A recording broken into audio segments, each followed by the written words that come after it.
Really excited to introduce Shamal Kareem with Digital Shift Iraq to share some of the work he's been doing.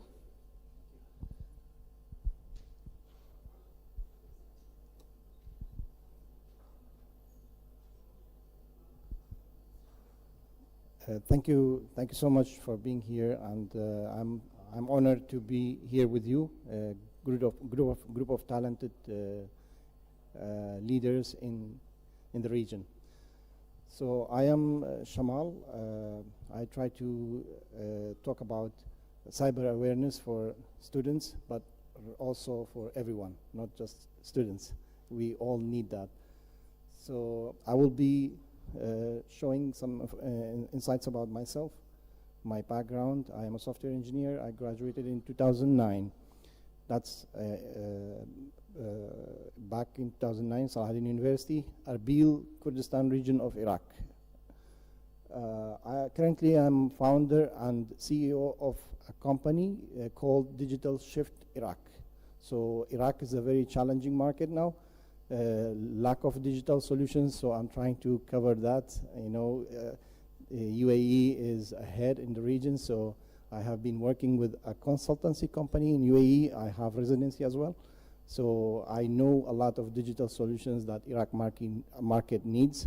So I am establishing my venture to provide the solutions to the Iraqi market. I work at University of Kurdistan, Hawler, which is, if you Google it, it is UKH. UKH is one of the top-ranked universities in Iraq. And I was the IT director, IT manager, digital transformation lead of the university. So I have been involved in developing custom solutions like online admission for students, student information system, alumni portal.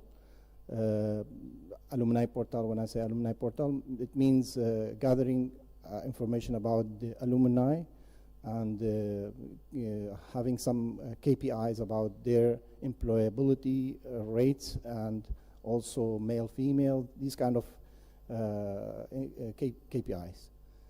And also I implemented the learning management system. We used Moodle back in 2013. 2013 I implemented the Moodle system there. And in 2017, I came to Dubai for a conference like this or an event like this. I met Martin Dogyamas. He's the CEO of Moodle. So my journey at university was long, actually. I worked for one of the top, as I said, top universities for more than 10 years. So I have very good experiences in digital transformation in higher education sector. I worked for different companies, telecom, IT as well. I had to do some freelancing activities as well to develop custom solutions for the market. So that's basically some information about me. Let's go and start. So we are talking about digital transformation. We know that the raw material for agriculture area was the land, and for the industry era was oil, okay? But for digital era, it is data. So our data is very important. We need to make sure we are the only one owning these data. So this is the agenda. I will talk about them one by one. So, current state of the cybersecurity. What's going on in this you can say challenging. It's a challenge for everyone actually. Banks, universities, companies. So which attack is number one now? Still, phishing attacks are number one. Still number one. Phishing attacks is actually leading you to provide informations to scams and false emails, false calls, and they try to, for example, steal your Visa card information or your digital wallet if you are using a digital wallet. So ransomware also, they take control of your data, and then they will encrypt it, and then they will ask for to pay for it. So then they will decrypt it and give it back to you. And God knows if they will give it back to you. So social engineering as well, that's social hacking or social engineering. So they talk about something, they call you, I am your IT support, I need to fix a virus or something on your computer, can you please give me this and that? So you don't know that's not the real person, you just, because you are very busy, so they take the information like this. So next slide please. We can see some news about attacks. So universities are there, South Australia University, their data were leaked and they paid for recovering the data. A bank is also there. Okay, so they ask for money. Most of them is, they encrypt the files and they steal the files and then they ask for money to give them back. Banks, I have visited a bank 2 days ago. They are very restricted to let their staff access their systems. They only allow them inside the network, inside the campus or the office. So still they are getting attacks. It is really frustrating how they can steal these data. Next slide, please. So this is some information about phishing attacks. As I told you, there are emails. It is talking about COVID, talking about a course, talking about a bonus, or an invitation. So you don't read the email address. You just look at the content. Okay, I'm invited for something, or I'm gonna receive a bonus or something. But actually, it is a scam. We need to check these SMS or emails or calls we are receiving. It is really from authenticated people. It's not fake. So it is called phishing emails, phishing, which is call and a virus, a call actually. This is call mainly, and smishing means SMS phishing. So you see the SMS, it is like an authenticated SMS coming from your government, but actually this is not. So don't click on links inside these emails or messages. Next slide, please. See, if we analyze a phishing example, look at the address. Okay, subject line of the email is vague and evokes urgency. So it tells you need action. It needs your immediate action. So don't take immediate actions. Double check everything. Email has been tagged as an external. Yeah, emails nowadays tells you this is an external email. It's not in your organization or university. Also, email content. Look at the content. There are always click here to download this, click here to register. Please, the images also sometimes they put a logo, and the logo is also a link. If you click on the logo, it will take you to a link, and this link will steal your data. Whatever stored in your in your browser, it will be forwarded to the hacker. So next, please. Another example. Again, the email. Look at from the spelling error, and email subject requesting financial and personal information. This is the that's they want. They want financial information. Also, links that will lead you to external websites, but we don't know what is this website. So I am personally receiving this kind of emails. I don't know if you receive such emails. I always receive that, and continuously. It's really #1 attack nowadays. So we should read carefully and never open links.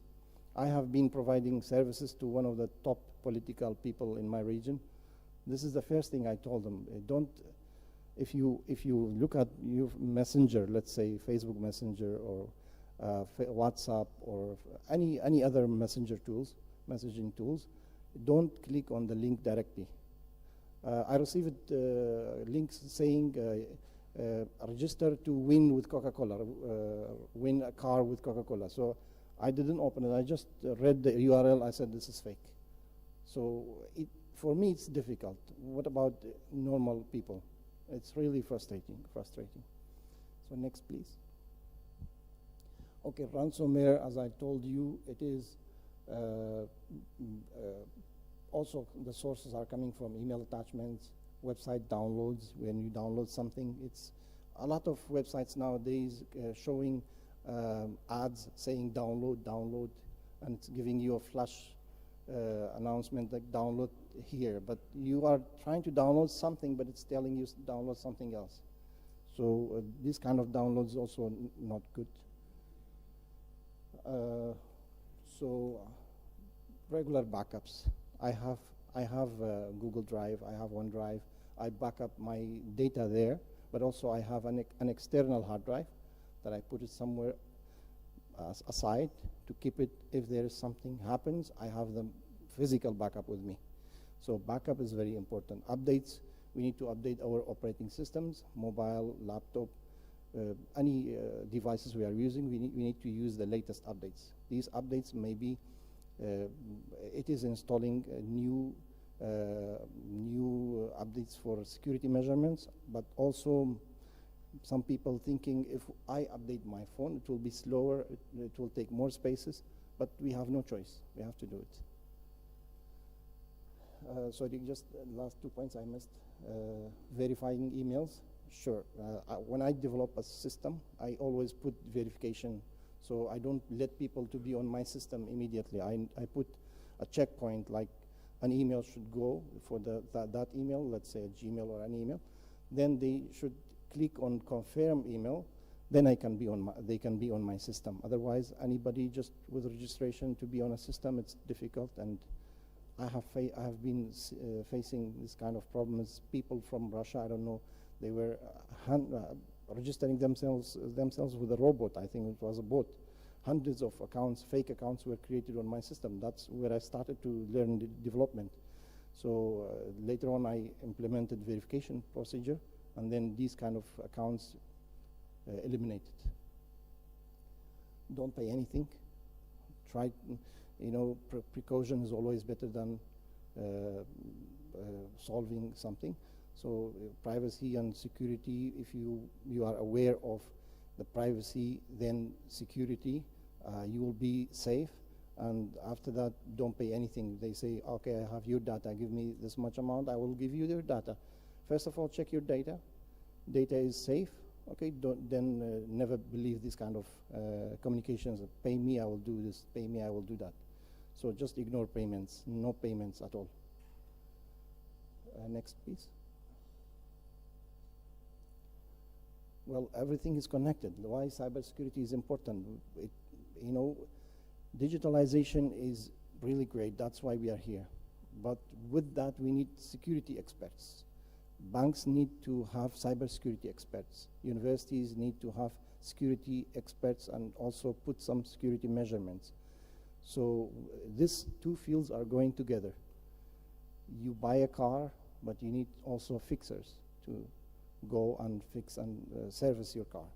So these are going together. We have a lot of personal documents, most of them now becoming online. When you register for your bank or register at school or universities, you need to apply. So when you apply, it means your data is online. So we need awareness to not upload our data anywhere. Finances and digital footprint. Now, digital footprint is, I think it's also coming. All of us, especially I have residency here, I have digital identity. So digital identity, when I go to any applications, do certain things, my actions are tracked. They're tracking the actions. So we need to be careful what we are doing, following the procedures. So we need to everything has black and white side, or good and negative and positive advantages.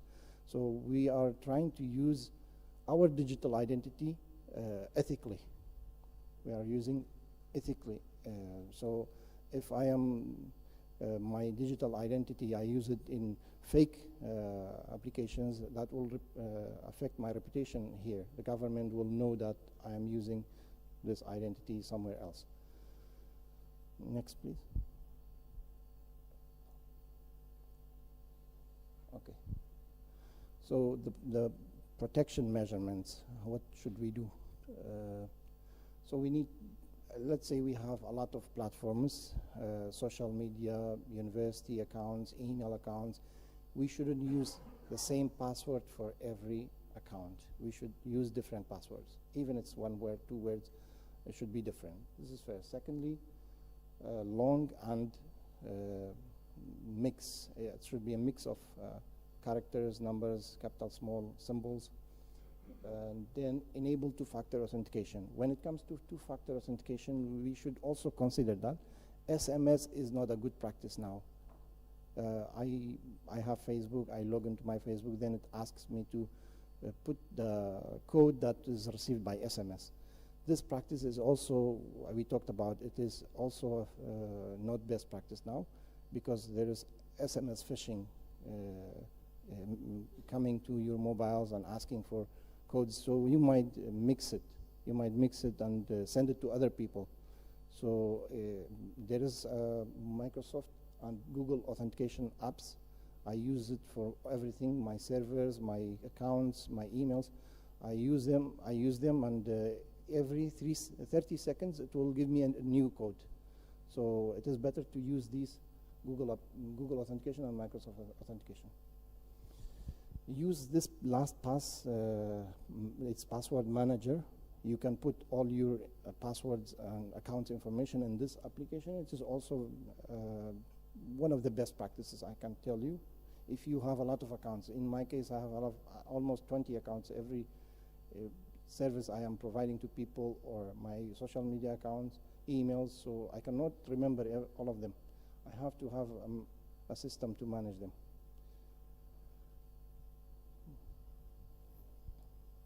Yeah, I talked about updating your operating systems, either it is a laptop or mobile, or as an IT leader in your institution, we need to update our servers to the latest versions, also firewalls. We need to use the latest update in every aspect.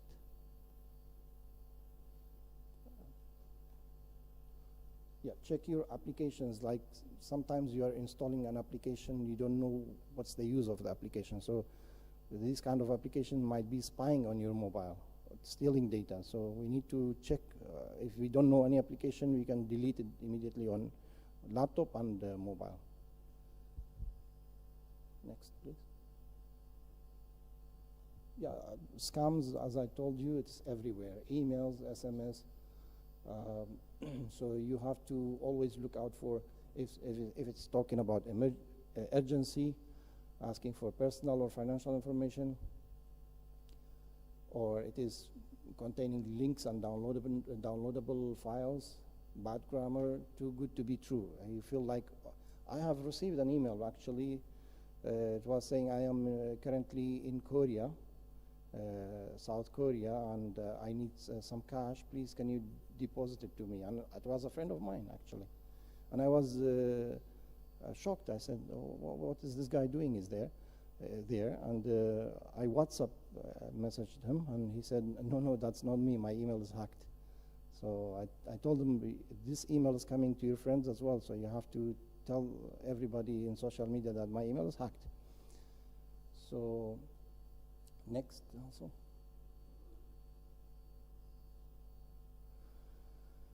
Yeah, privacy is very important. Let's talk about Facebook. If you go to privacy and security checkup, it will give you some measurements, like who should add you, who should tag you, who should text you or message you. These kind of measurements, you can restrict platforms to be minimum. Friend of friends can add you or not. Friend of friends can send you messages if they are not in your friend list. So this type of privacy is important, especially for social media, because your browser is very important. You are saving a lot of information in your Google Chrome browser. So if your browser is hacked, a lot of information will be hacked in that browser. Okay, and sharing information, that's also important. What we are sharing, these kind of events, is always good to share, but sometimes it's not good to share. I have bought this, I don't know, just, I believe it's never good to be too much personal on social media. Yeah. Some apps also, they are collecting information. They ask you for accessing your mic, your camera, your location, maybe Facebook. Okay, we can provide it, but some other applications we don't know. Maybe they're recording our voices, or they are tracking our location. So we need to always use authenticated mobile applications. Next, please. Yeah, so this checklist is very important. Are my devices secure? Maybe sometimes we don't know. We cannot decide, but we have to double check everything. If I don't know myself, I can consult my friend, or some people, they are good in this cybersecurity. Using VPN to access university systems, yeah, I do agree, and we have to set certain restrictions, not our portals to be open to everyone. Free Wi-Fi is one of the biggest problems as well, because first you enter to a cafe and say, okay, I need the Wi-Fi. That's not a good practice. Always use your own internet. Maybe this cafe, this place is taking data from you. The Wi-Fi is a backdoor for them. Antivirus, we need to, 5 minutes, almost done. Antivirus, we have to have antivirus on our laptops. Okay.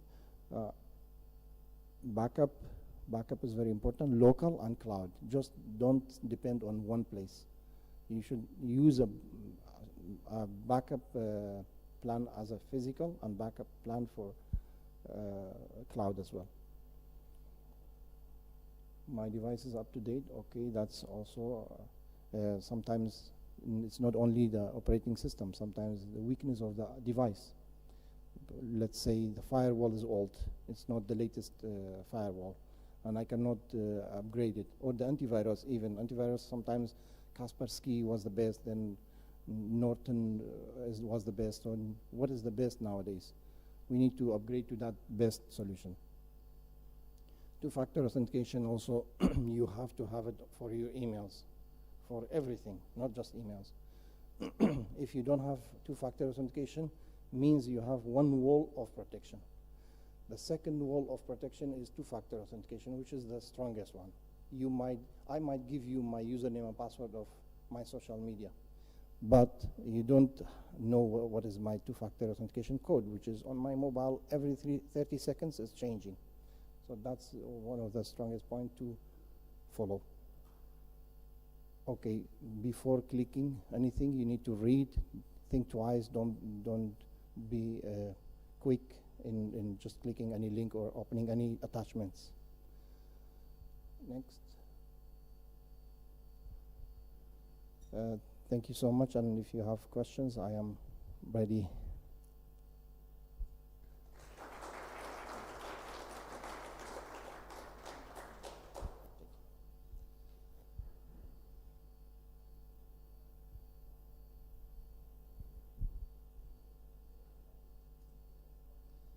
No questions.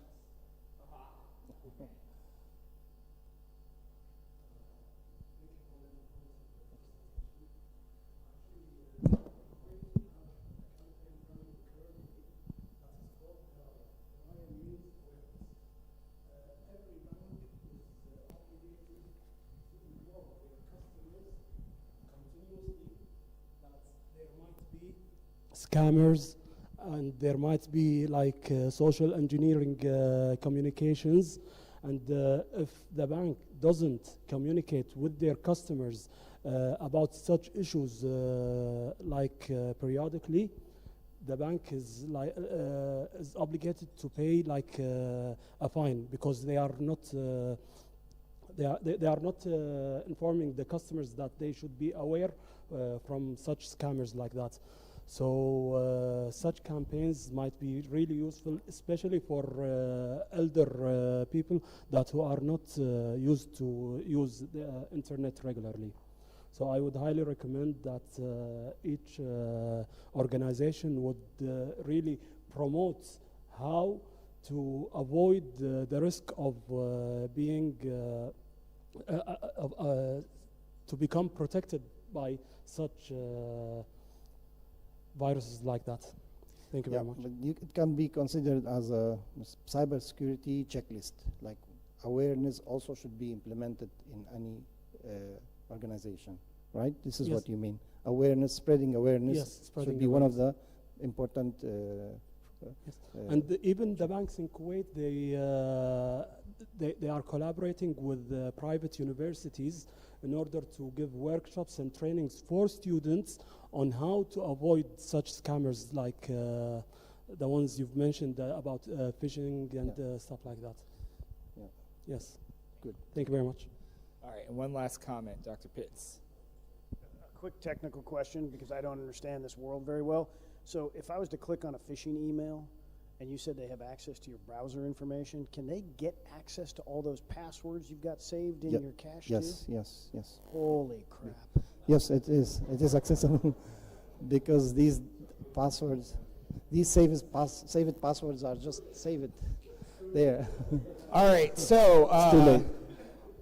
we're gonna dive into our next session while Tom goes up to his room and I can- resets every password he has. I can tell them an example. I admitted to College of Engineering, Software Engineering Department back in 2005. One of my relatives, he told me, Shamal, you're studying engineering and you have to hack my mobile. Then I say, you are smart. I told him, okay, let me do it. He just gave me the mobile. And that time was new, actually, mobile was new. I didn't even know much about mobiles. So he gave me the mobile. I said, what's your birthday? He said, 1985. So I put 1985 and the phone was opened. I said, take it. I hacked you. That's social hacking, actually. I know his mentality, and then I asked it for his birthday. I knew that's the password. So that's my first hacking. I didn't do anything else. Okay, so we're also going to be very careful as we talk to you for the next few days. No, actually, I am a digital transformation lead. I don't do hacking. Thank you so much.